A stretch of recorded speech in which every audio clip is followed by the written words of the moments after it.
Hey, Donovan with A2D again. Today I want to show you how to tape a vehicle. So in this case we're working on a Honda here. There's a couple different types of tape that we can use. There's thicker tape and there's thinner tape.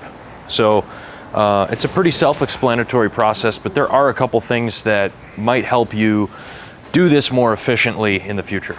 So I'm gonna start the tape roll here. Little thing at the end I'll take off, and that's garbage. But yeah, just to find examples of things that we can't coat. This is something that you should consult the person training you about, the topic of what to coat and what not to coat. The people who are coating vehicles have a lot of experience in deciding what to coat and not to coat, but in general, Icon is made for paint. So the taping process, obviously, and you would know this if you're going through our training, but the taping process is part of the prep for Icon Rock Clear applications.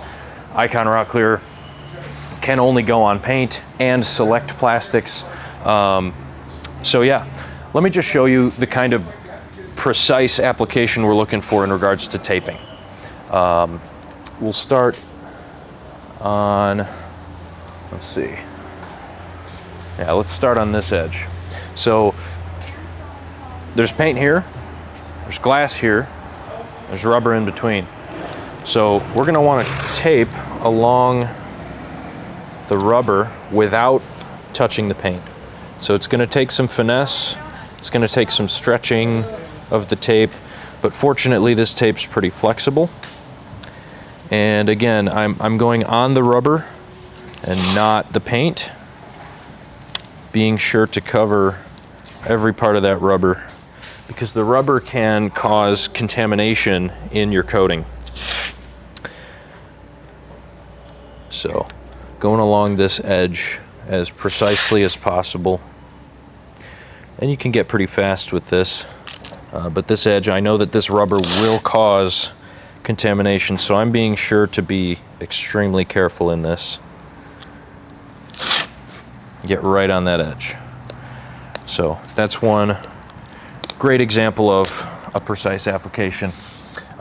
Sometimes, depending on the area, like at the top of the rear windshield here, you'll want to do 2 layers of tape.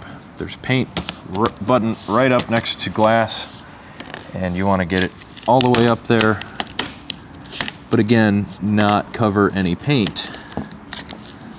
Kind of got to tuck it in, and we'll do a couple pieces there.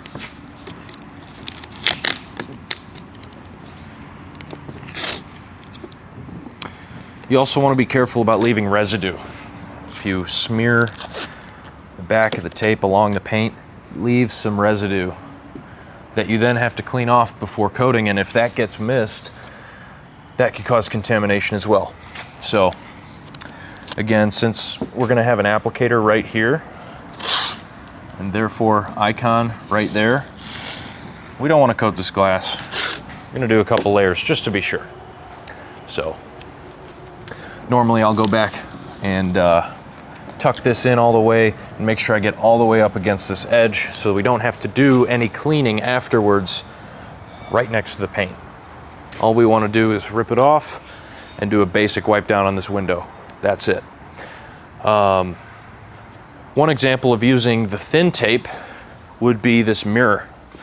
So on this mirror, we want to be very precise, but we also need to be able to turn quickly. So we're not going to coat this smooth plastic. I know this. This is not going to accept the coating. So I want to go around the perimeter.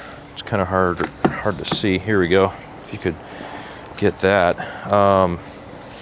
Yeah, I want to get this edge where the paint meets the plastic, and I'm just going to go right on that edge.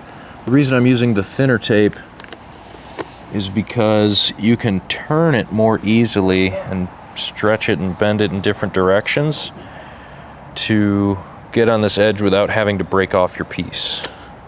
It's just a little bit more efficient in the amount of tape you're using and the amount of time you're spending on taping.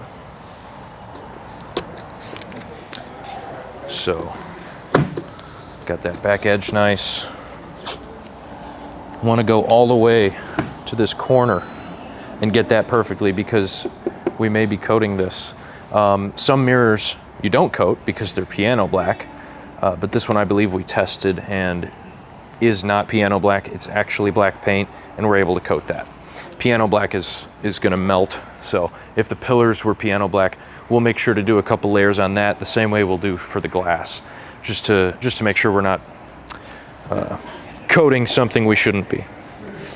And again, talk to whoever's training you or whoever's experienced in coating to ensure you're covering the right things and leaving exposed the right things. But yeah, you can see how tight that corner is, how hard it kind of is to get around that. And I'll do a couple layers here too because it's thinner tape and it doesn't give you a lot of wiggle room coverage wise. But yeah, that would be a mostly covered mirror. Just gonna do another line or two here to make sure I get that even coverage. Complete coverage.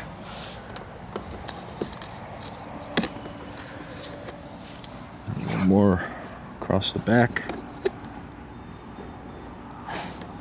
And you want to do your best to make sure there's no gaps in the tape. Icon is a liquid.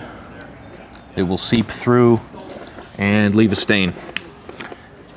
So, yeah, there we are.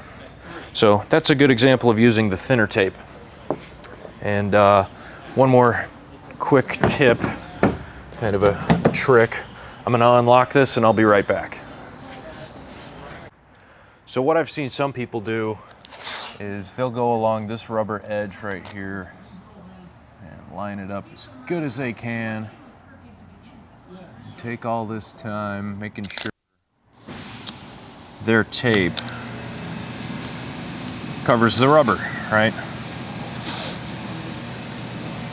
That's what needs to be done. However, that took a little bit longer than if I were to just go over the top of the window, top of the door, stick it on that edge, and I'm done. I could do one more line in the same amount of time that it took me to do the one on the other door.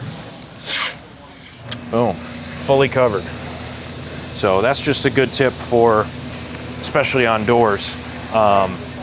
You can open them, run it over the top, and run one more line in the same amount of time that you could have put one on the top with the door shut. So yeah, I think that should be all for the taping, and hope you learned something.